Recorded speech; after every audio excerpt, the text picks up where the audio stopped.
Here is how we can look at archived emails on the iPhone Gmail. So let me explain it, and if it's your first time on Foxtecc, subscribe and we can get started. So it does really depend on whether you're using the built-in mail app to access your Gmail or the official one from Google, but in each case I'm going to show it to you. So if we start with the Gmail app made by Google, we can get inside and browse our emails, and you probably know that if you swipe left on it, we get this like green button icon, and if you swipe it all the way, you can see that one has been archived. So we have archived one email, but where exactly is it? Because if we go to the left section, none of these folders really show that we have archived like folder. There isn't anything that would say that, but the way that we need to find it is that by clicking on all mail, right? So as you can tell, we have a thing which is called all mail,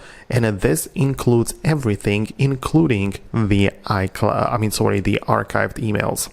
So as you can see, the one which we just deleted or put it into the archived folder is part of the all mail. It's not part of the primary inbox anymore, right? So let me just do it again. For example, with this Foxtecc devices email, right? I'm gonna archive it. It's not part of the primary, it's not part of the social or anywhere else, but if I go to the all mail, it is gonna be right there. So as you can tell, Foxtecc devices, the thing which I was talking about. So you just have to go to all mail, and this is gonna include everything, also the archived emails.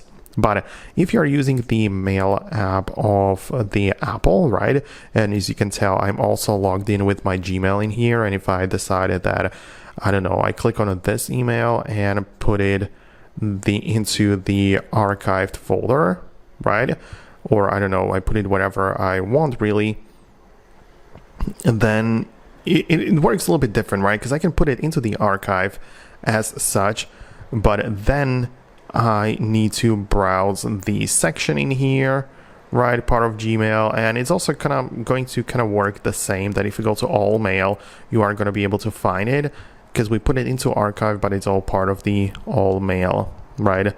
So that's essentially how it works. This is where you can find it, right? We also have like the all archive at the top, which is like combining both addresses, and you should also take a look at it there if you are looking for it, but I just covered the most important stuff. So if you have some more additional questions, let me know about them below, and I'll see you later in the future uploads.